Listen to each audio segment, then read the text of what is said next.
The Monster That Followed Jill Home by that chapter. What's good? How you day going? Morning, evening, night. Whenever watching this video, I ain't gonna do a long intro. I'm not gonna talk your ears off. We're about to go ahead and jump right to the video. I already read the description here. Definitely will go ahead and read it again. Jill Meager. My bad. I am gonna bomb this last name, but as the story play out, I'm gonna hear how to actually pronounce the name, so then I will correct myself at that point. But just for now, the description: Jill Meager moved from Ireland to Australia, and there she had a successful career in broadcasting and was happily married to Tom Meager. My bad if that's wrong. One night, she walked home, the 10-minute walk home as usual, only she didn't make it home. The investigation would eventually lead to Adrian Bailey, a monster with a lengthy record.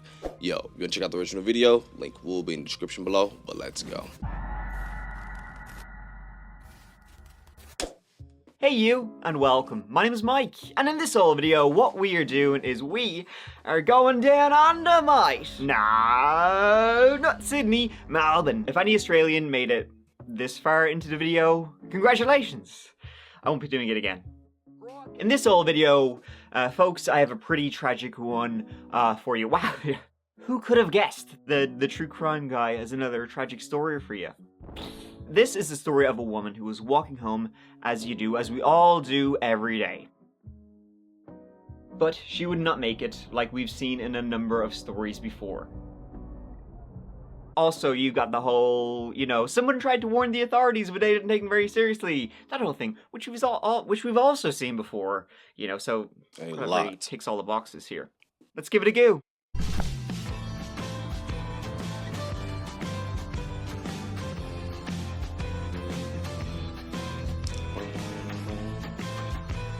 Not far from the University of Melbourne and the RMIT, that is the Royal Melbourne Institute of Technology to you and me, look at you, lies the inner city suburb of Brunswick, known primarily for a thriving live music scene and artsy community. Basically, it's kind of everything you'd expect from an area, in close proximity to two major universities. The hipster highway, they call it. Do that, I have no idea if to actually do, but maybe they should. I'll leave it up to you. Now, while Brunswick, it's not a war zone by any stretch of the imagination, it has also had its kind of violent incidents, like the gangland killing of a guy named Lewis Mourning in 2004. Mourning himself had previously been linked to several gang-related murders around the Brunswick area. So not great. I mean, unless you're connected to the Melbourne gangland scene. Although then also, maybe it's not great. It's kind of just like a melange of not great, but also great.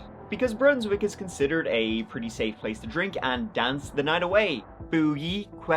You wanna? Why not? Hell But in yeah. 2012, I ain't that gonna image lie. was shattered by a random act of violence that, if the Australian justice system had simply worked the way it's, kind of supposed to, would never have happened.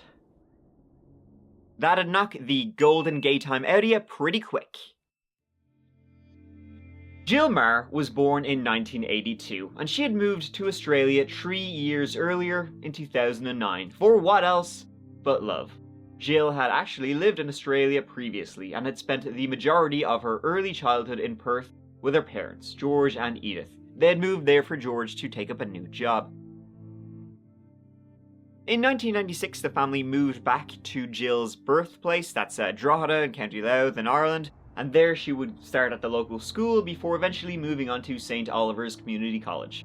Jill, she finished her education in Ireland, earning a degree from UCD, University College Dublin, which is where she would meet the love of her life, Tom Marr. After university, Jill would in fact go on to work for RTE, which is the public broadcaster. Essentially, it's kind of like Ireland's version of the BBC, but shite. Jill and Tom married in 2008 and moved to Australia in 2009. When Ireland, much like the rest of the world, was in the depths of, the recession and that whole rigmarole. A lot of Irish people actually moved to Australia around that time. Obviously, because I guess there was no jobs here. Did I? Have you seen their spiders? Did I fuck? So fast forward to a warm evening that was on the 21st of September 20... Not gonna lie, a little off topic, but yeah, the bugs alone is the reason why I would never even look. I rocks with y'all, Australia. I don't even want to visit that mug. Man, the spiders legit look like somebody took a clay model of somebody's hand and just put that bitch on the wall. Like, nigga, what is going on? I know the bugs got social security numbers That's over fine. there. Let me go back. Obviously, because I Back guess to there the was no jobs video, here. Did I? Have you seen her spiders? Did I? Fuck. So fast forward to a warm evening that was on the 21st of September, 2012. And now, the 29-year-old Jill Marr was a producer and occasional on-air personality with ABC Radio Melbourne. That evening, a Friday, she called her husband Tom to let him know she and a few friends from work were planning on a cocktail or two, and then asked if he fancied joining them for a few sups. He himself was grand, you go out, have a good time with your friends. And so, the group had drinks at the Brunswick Green on Sydney Road before rounding off their evening at Bar Etiquette, a bar literally 10 minutes walk from Jill's Luxway apartment, where Tom was waiting. As they called it a night around 1:30 AM, a friend offered to drop Jill off in a taxi, but being just minutes away from home, she turned down the offer in favor of a brief walk home. No, you been drinking, man. Come on. A walk she had taken 100 times before. Tom Marr woke up on the sofa in the early hours of the 22nd of September with absolutely no sign of Jill in the house at all. She had not come home. A couple of unanswered phone calls later, and knowing that Jill wasn't the type, to just stay out all night and not to hear, a peep peep from her, he walked out. Like, this is in the very wee hours of the morning. He walked out thinking, I would've too. Well, maybe something, maybe she had an accident. Maybe she tripped and fell or slipped or something. Anything, not to think the worst case scenario. I'm sure she's fine. I'm sure she's around the corner. Let me have a look. Tom, he searched for a couple of hours, circling around and around the neighborhood, and he knew where she was last, and he knew it was only literally a couple minutes walk, circling the block, kind of getting more frantic as the clock ticked. Finally, frantic and realizing something could be very, very wrong, around 6 AM, still trying to hide his panic as much as possible, Tom called the police, and he reported his wife missing. The police were pretty quick to respond, well done lads, and set up line searches of the areas between where Jill was last seen and their home just a few minutes from the last bar she was seen at. We've been contacting friends and people who might have been there and people who might have known where she's been, but we haven't really got anything. We've keep pushing the social media thing, and we've had posters up around Brunswick and stuff, but nothing's actually come to light yet, so we're obviously really worried, and we just would love to anyone who has any information at all or has, knows anything about that night, to just contact us or the police. Meanwhile, Tom, he called around Jill's friends, including, the people she'd been out drinking with just that night, but no dice. No one had seen or heard anything from Jill after she left Bar Etiquette and started, just walking home. Damn, what do you want? You gotta add real quick. I ain't gonna lie to you, done that hella times where I just let my girl go out with her girls or whatever, because if it's just like one of those nights, I let them, go ahead and do what you do. I don't want to be just that one guy around. Sometimes I go out if it's like a big group, but if it's just your girls, go ahead and do what you do. But man, I cannot let my freaking girl leave by herself. I can't. Always make sure, make sure you're leaving with somebody, dog. And even if it's just a 5-minute walk, hey, call me. I'm gonna meet you there when you're ready to leave. Then we'll walk back home. The people she'd been out drinking with just that night, but no dice. No one had seen or heard anything from Jill after she left Bar Etiquette and started, just walking home. The police searches turned up nothing. At a dead end and seriously concerned for Jill's safety, investigators contacted Jill's bank and mobile phone company, hoping there'd been some activity and she'd chosen to go away. She just had enough. Something had happened, but it happened by choice. Things happen, and as shitty as that would be for Tom, it was a better alternate than what the police were already beginning to think happened that night. Bank inquiries, they would turn up nothing. There'd been no movement, money withdrawn, ATM usage, any of that sort of dealios, but her phone had moved. But not in the direction of her apartment. It had moved ways away. Police are looking into bank records today to see if there's any activity and anything. So hopefully they get a location off that if the bank card has been used, because that was the only thing that was with her, the bank card and the phone. She left her purse at home. So hopefully something's picked up with that. Tom, what are you going through? Hell. It's just devastating, but yeah, just trying to push on as much as possible. What's keeping you going? Just hope somebody saw something, or she just walked through the door. Oh, no, Early on, the man. investigation focused, as it always does, on, you know, the closest family. And Jill and Tom's family lived back in Ireland. So Let me Tom... go back a bit, man. Damn, man. Every call, every knot, you're gonna be so anxious. You're gonna be so worried. You're gonna be hoping it's that person, man. And then it'll be someone who's still important to you, someone you love, but you'll be pissed. Damn, so sorry, Tom. You can hear it in his voice, Just man. hope somebody saw something, or she just walked through the door. Early on, the investigation focused, as it always does, on, you know, the closest family. Yeah. And Jill and Tom's family lived back in Ireland. So Tom, it's always the husband. Yeah. It's always, come on. There's nothing I've seen wrong this with movie checking before. every Always angle, husband. man. This is how they're gonna have to solve it. Like, yo, we gotta check every angle. Sure, oh, shit. You know, Go back a the bit. No more. closest No more going family. back. And Jill and Tom's family lived back in Ireland. So Tom, it's always the husband. It's always, come on. I've seen this movie before. Always the husband. In fact, the early chatter, the media, the social media was actually, Tom, he clearly must have done something to his wife, and now he was, appealing for information. They were probably kind of like, they were licking their chops at the idea, hoping that he had done something, because we've seen this kind of Damn. story in Australia even before. I don't know if you remember a case I covered a couple of years ago. Alison Baden Clay, her husband Jared Clay, did the whole thing. He killed her and then did the whole, I hope she turns up. That Tom had done something to Jill and had concocted this whole disappearance as a cover. But it was nope, not that story. Thanks, pal. But people didn't want to think. They never want to think. Nobody in the right mind wants to think that a woman just walking home alone could be the victim of an attack by a complete stranger. No, she must have known the person. Therefore, if she knew the person, it was personal. I'm safe. I don't know anybody like that. I'm not in danger. But if it was a stranger and it happened to her, it could happen to anybody. And throwing fuel on the already raging social media your fire, shit, Mike. routine police searches of Jill and Tom's apartment were caught on camera, and the online witch hunt threatened to spin out of control. He was convicted, by keyboard warriors when the investigation was still beginning. Those TikTok dipshits probably would have released his social security number already. Irish woman Jill Maher was last seen in the early hours of Saturday morning. Police hold serious concerns for her welfare. It's been more than 40 hours now and Thomas Maher still hasn't seen or heard from his wife. She's my best friend. She's this isn't something she doesn't do. So, yeah. Excuse me, sorry.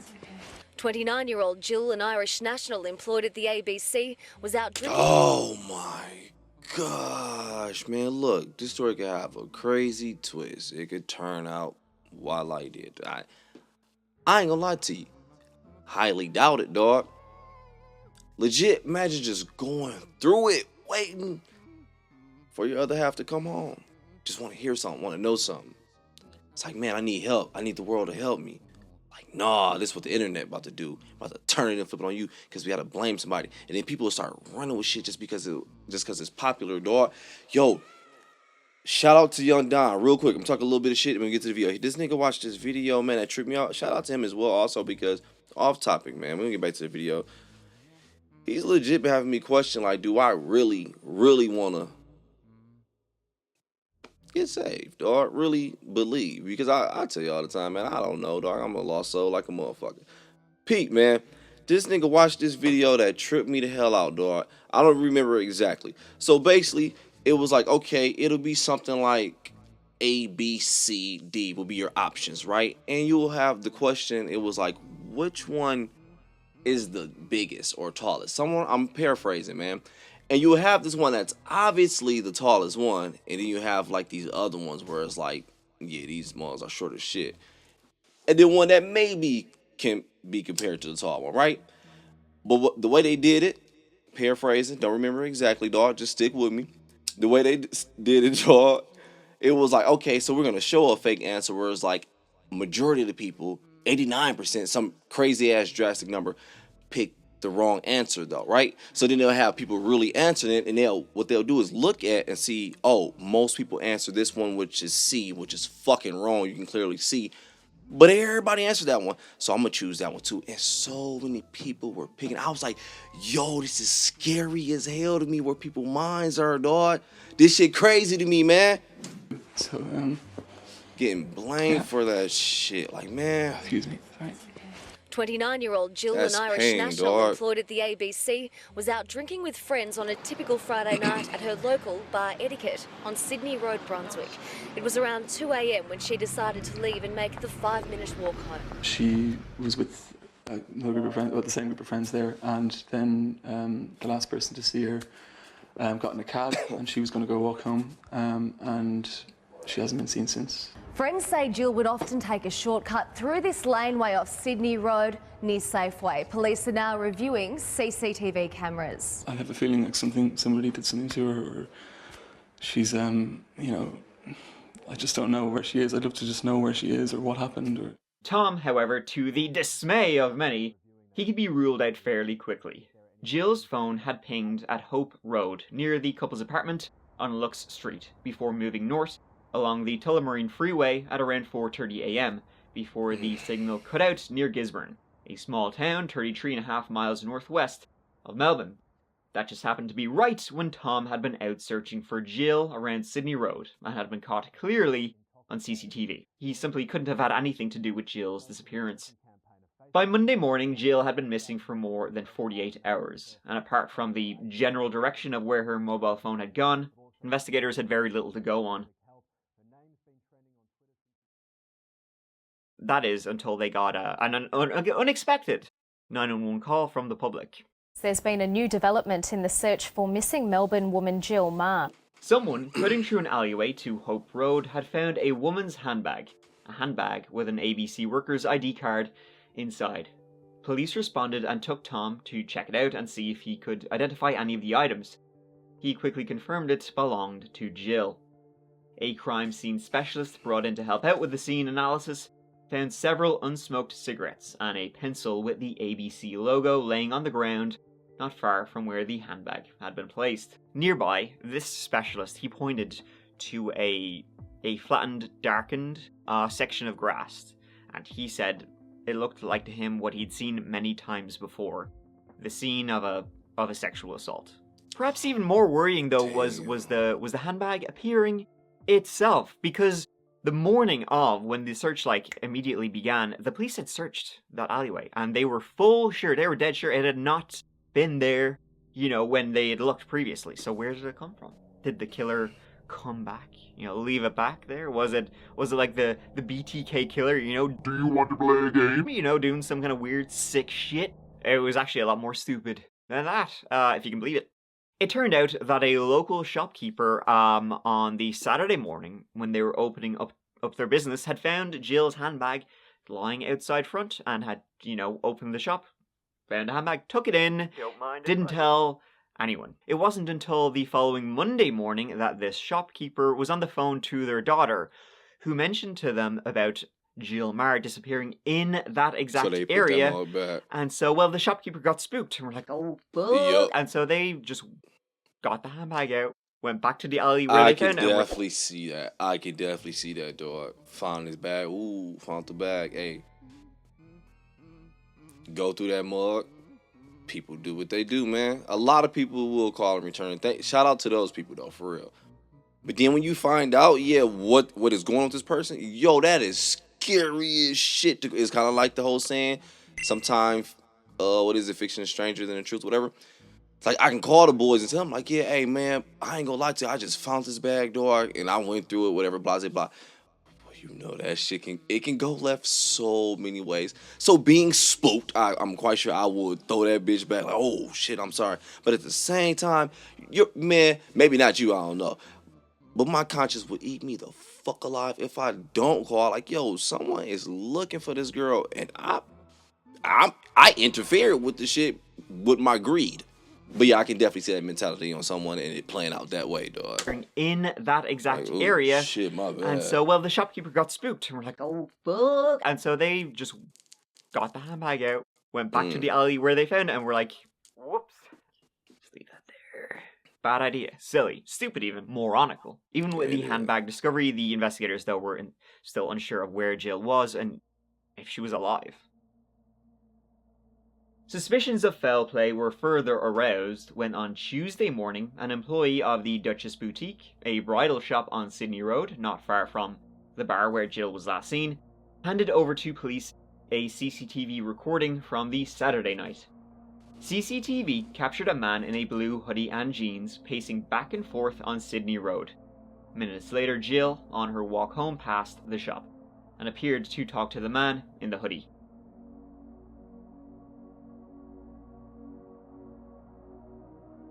Detectives quickly made him the main suspect and target of the investigation and set about trying to identify the mystery man, at the same time debating whether or not to release the images to the public.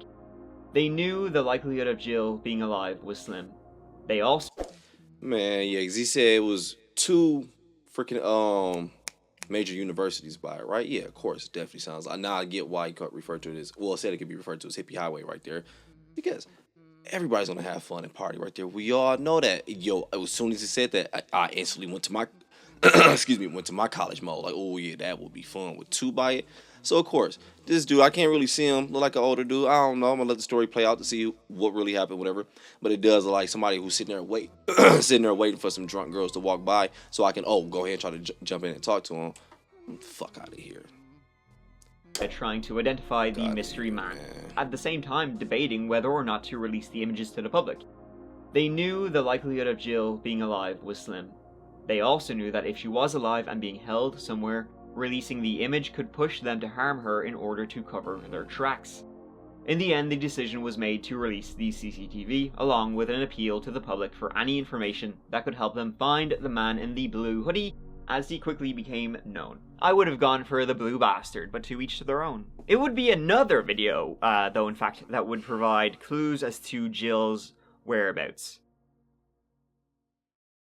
See, when following the route Jill's phone had taken before the signal died, police found a worrying crossover. At the same time as cell phone data placed Jill's phone on the Tullamarine Freeway, a CityLink camera logged a car belonging to a man named Adrian Bailey travelling in the same direction. 41-year-old Adrian Bailey was already known to the police because he was a straight-up piece of shit.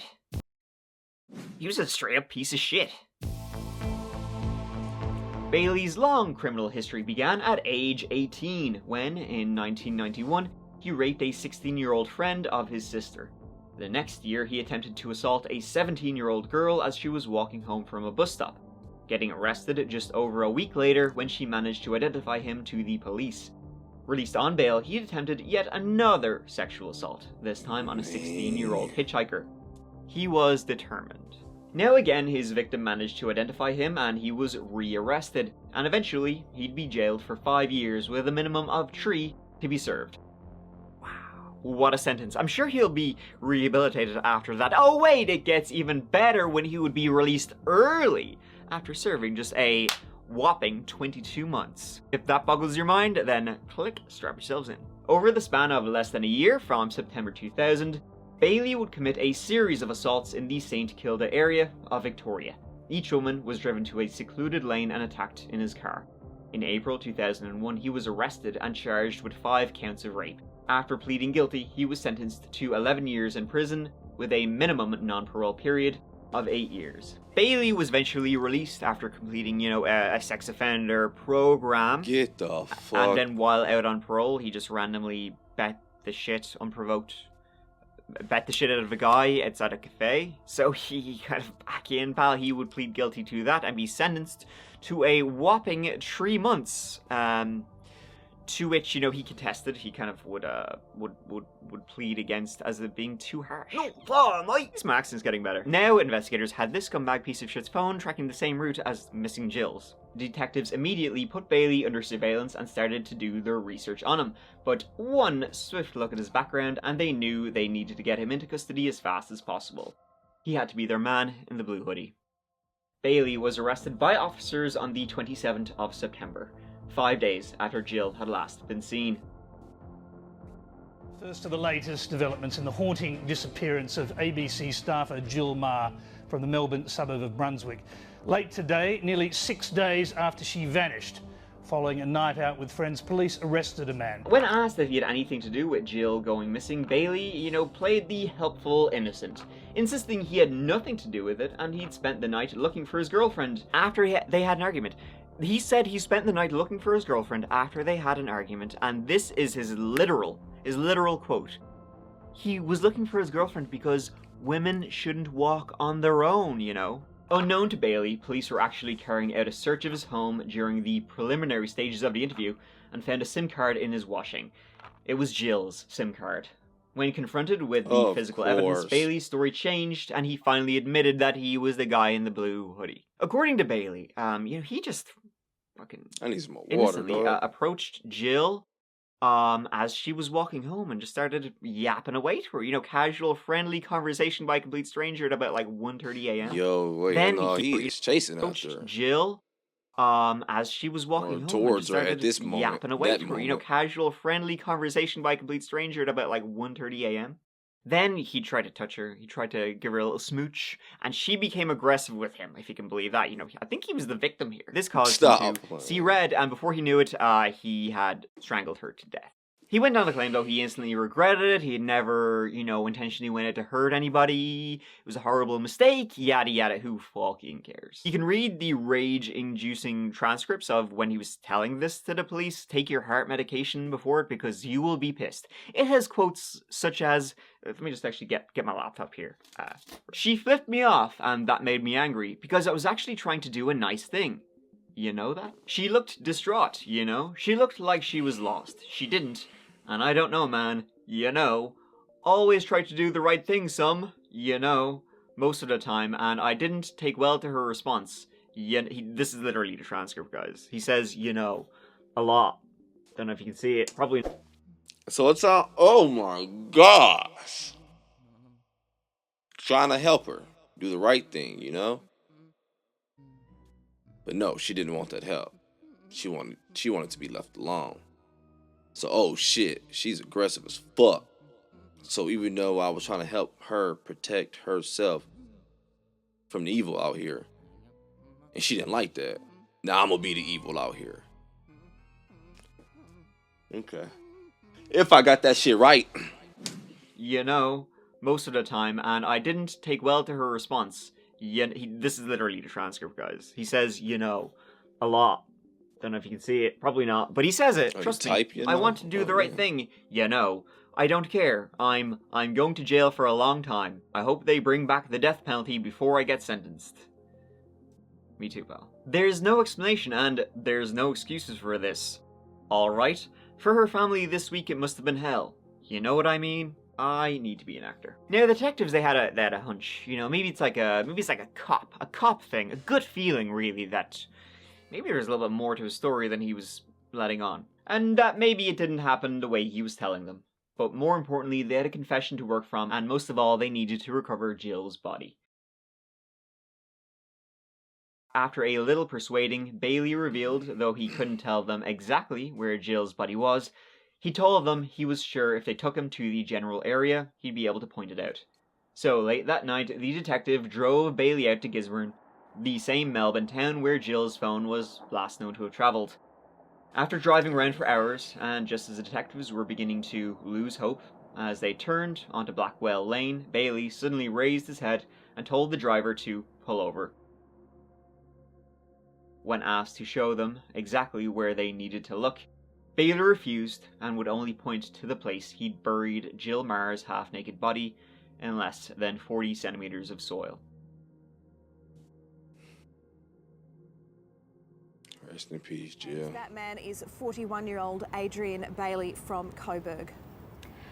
Do we know how this arrest came about, Gloria? Was it as a result of the from a night release out. of the CCTV footage? Well, police are saying that the CCTV footage was a vital piece of evidence that actually helped move forward the case.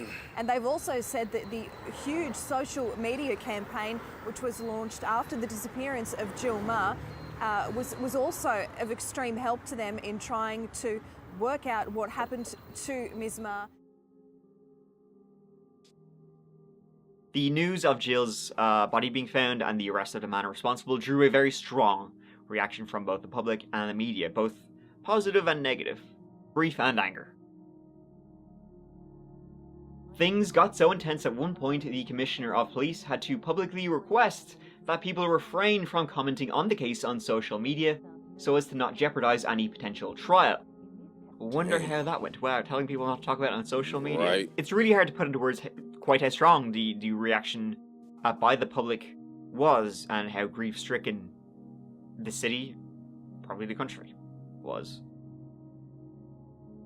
On the 30th of September 2012, 3 days after Jill's body was found, over 30,000 people attended a march in Jill's memory as part of the Take Back the Night movement. Strictly friends and family inside the service. Jill's parents united in grief with her husband. She was so precious to us and we loved her so much, and the light she brought to our lives almost 30 years ago will shine on us forever. ABC colleagues among the mourners. The service, a celebration of life. Friends turned tears of grief into tears of laughter, even standing up and dancing. Jill was learning to be a clown, her ambition to write her own comedy series. Friends said she was clumsy and goofy, but always had style. She's the only person I've ever encountered who has actually literally slipped on a banana skin. And she was proud of it. Jill's mother Edith spoke to the marchers after a minute's silence was held. She thanked the people of Melbourne for the support they had shown the family during the investigation and throughout the aftermath of Jill's death. Oh, thank you for that ad. Whoa, shit, man. During the investigation and throughout the aftermath of Jill's death. It initially looked like Bailey was going to drag Jill's parents and her husband through just the good old hell that these pieces of shit usually do by saying he was initially going to say he was pleading not guilty, so look forward to a trial. Accused of the rape and murder of Jill Ma has appeared before the Melbourne Magistrates Court. Adrian Ernest Bailey was charged before a packed courtroom over the death of the 29-year-old ABC employee. He backtracked though pretty quickly when being reminded, oh yeah, he already told them he'd killed her. So things went from bad to worse for Bailey when a suppression order was lifted, allowing the introduction of his prior violent criminal history in any trial for Jill's murder. He basically had no chance whatsoever of getting off, so yippee, but any idea of any kind of remorse by pleading guilty was also out the window. The positive spirit that had built up in the wake of the march in Jill's honour quickly evaporated back into public outrage, when not only was the extent of Bailey's disturbing history revealed in court, a lot of fury was redirected towards the Australian parole system. You see, when I said Bailey was released from his 11-year sentence for the 5 St Kilda attacks, yeah, he was still on parole for that when he was released and committed the random assault that would get him a 3-month custodial sentence. The one he said was too harsh on him, you know, the one he was appealing against. So not only had he done horrible crimes, been out on parole, then did another one while on parole, didn't even go back into prison. Fuck? He was out on bail pending appeal for the assault when he got 3 months and said it was so harsh. That's when he killed Jill. So he was already on parole for his parole, and he was still out and about and able to do all this kind of shit show. Disbelief is now anger, lashing out at the Adult Parole Board's failure to reply to an email seeking answers over Bailey's release. Mr Maher wrote, "I can see the vigour you put into capriciously pouring rapists and murderers onto our streets does not extend to responding to victims of your incompetence." He continued, "Whether this is the slow-moving cogs of government bureaucracy, laziness or good old-fashioned cowardice is of little importance to me." The situation would go from a series of unfortunate decisions to out and out just stupid, I guess is the only thing I can think of. When it came out that shortly before he'd murdered Jill, Adrian Bailey had committed even more attacks in and around the same area. Offences that, had he been caught for, Jill Maher would still be here. In June 2013, less than a year after the murder, Bailey would be sentenced to serve at least 35 years in prison. The Supreme Court Justice remarking during the sentencing hearing that had it not been for the last-ditch guilty plea, it would have been life without parole. Great, so you're giving him water, like he's only pleading guilty to get less years. He should be sent away for life without parole. Dickless. Part of the reason why the judge said he gave the sentence that he did was because he said that Bailey expressed some degree of remorse. What did you think about that? I mean, did you think he was remorseful, and did you think that it mattered? No and no. I think he was. I don't think he was. I don't see how. That is so crazy. In my head, I said no. Stop what playing, did you think about dog. that? I mean, did you think he was remorseful, and did you think that it mattered? No and no. I think he was. I don't think he was. I don't see how he was remorseful. I don't see how a man who continually does the same thing over and over again can be considered remorseful. I didn't even see the trial, No, and I can at all. tell you. Like, if it would matter in maybe some cases, but not in the case of a serial offender, not in the case of somebody who keeps doing it over and over again. If he has a little cry, I mean, I don't know what difference that makes to sentencing at all. It's baffling. It's bewildering to sit there and listen to somebody sort of coddle this man with ideas of remorse, and you know, who cares if he has remorse? Right, you committed this heinous ass crime. You know, Bailey's own mother, his own mother, after Jill's murder, would with ideas of remorse, and you know, who cares if he has remorse? You know, Bailey's own mother, his own mother, after Jill's murder, would call into a radio show saying how she had tried to contact his parole officer, telling him, you know, he really shouldn't be out and about. Like, he's not a good soul. Maybe throw him away, lock away. Like, when his own mother was the one saying he should not be in public, like, he's a predator. Take the hint. Man, for real. Or I mean, because some people do have fucked up mothers. I'm just speaking of situations in general.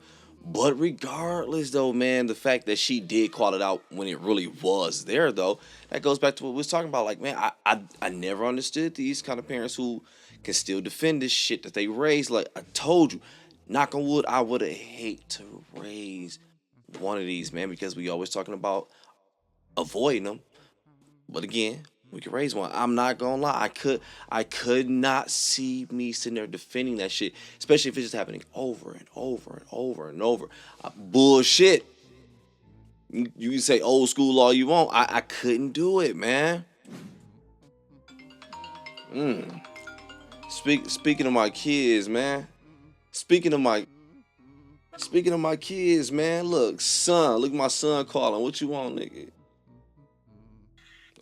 Yo, what you want? I'm about to hang up, boy. Hey, you trying to pause? Shit, you already know.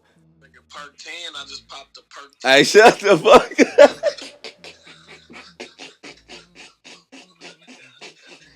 Bitch, I recorded that shit with your goofy ass. Hey, let me meet you back in like 15, 20, dog. Perk 30, I just popped. Hey, if you're on my channel, dog, don't do no shit like that, dog. It's a song. It's going around Instagram right now. Shout out Jack Funny, dog. No, it's Y and J song, but it's Jack Funny dance. All right, there we go. My bad. Yeah, we don't do those. Not here. We don't do those. Not cool, buddy.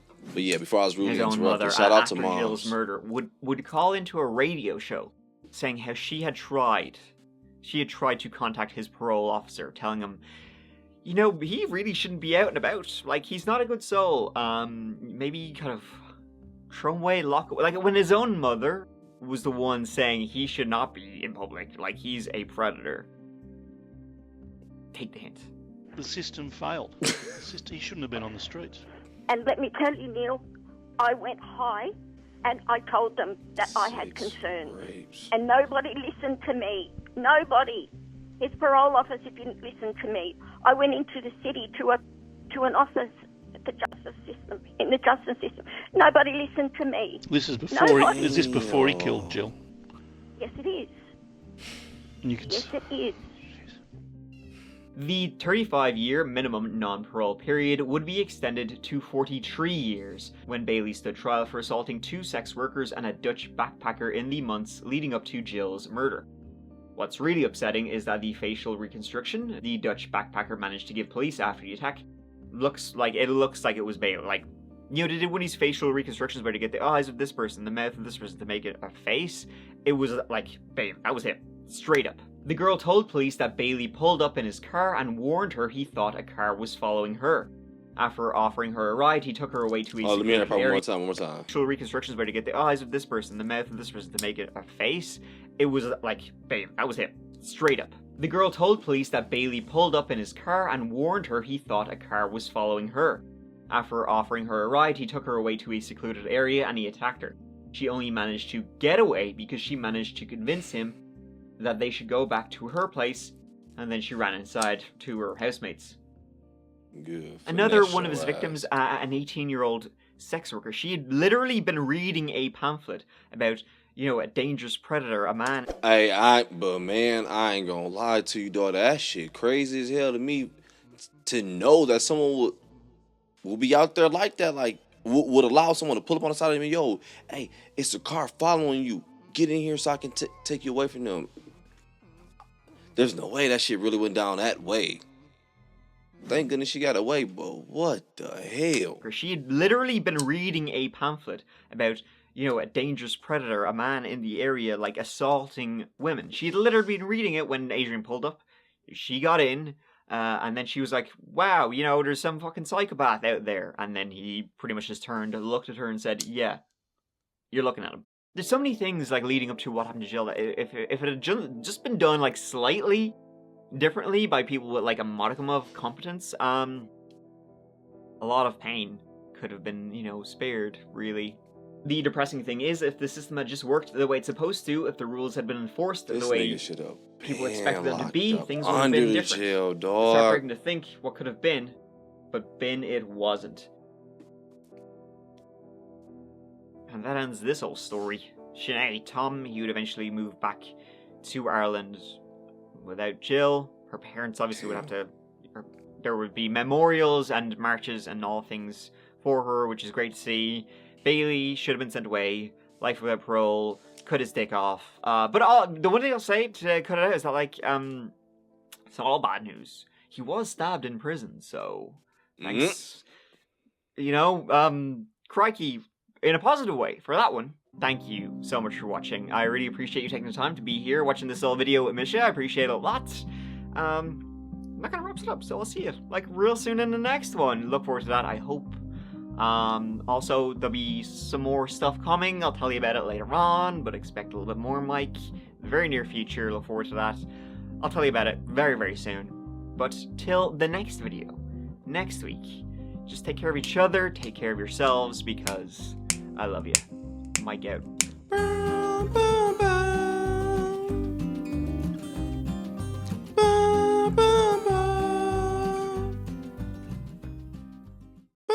Automate your One day process he's gonna of... surprise me. He's just gonna upload the full version of it. That's my shit, man. Just listening to that mom talk was just freaking... I don't want to say touching in like a good way, but it legit, I felt it, whatever, right? Man, because, okay, when they first explained, well, when Mike first explained, it was like, yeah, the mom even tried reaching out, let people know, like, yo, the dog is out of there. We really got to do something. I can hear when she was talking. I was like, yo, you can hear it in her voice. This is a mom who is not scared, who fortunately has given up on this kid, where it's like, yo, I can't stop it. This person's going to keep doing this shit like clockwork. It's just not stopping, whatever. So, not afraid to get his evil kid up, whatever, right? When Mike first got to that point when he was like, yeah, so when she called into the radio station to let people know, I'm thinking like, okay, so she did try. She tried reaching out. Like, no, she went above and beyond. Like, even went far. It's like, yo, I'm letting people around know. I did call the radio station. I went down to the police station, if I heard correctly. Like, I'm trying to let people know, like, yo, it is really something wrong. This dude gotta go, whatever. But nope, just keep on going by, keep going by. And then it's like when you hear the record as well, it's like, yo, it don't even matter, because it sounds like even the system was just letting it go by, letting it go by, letting it go by. Because I'm like, damn, he did this many years, whatever. I'm like, okay, so he doing time, but he just still getting out doing it. Damn, fuck. Was like, no, I didn't know within on that 11 he was already out getting on parole as well. I was like, yo, this shit is just it ain't gonna stop till the shit got crazy. It wasn't gonna stop, dog. But yo, I'm gonna go ahead and get up out of here again. Definitely rest in peace to Jill. Definitely want to send my condolence and my peace to her family, to Tom as well. Yo, definitely want to send that out there, man. Go ahead and enjoy your day. My white balance, this ish is killing me, dog. Enjoy your day, dog. Morning, evening, night. Hey, whenever you're watching this video. But I'm out.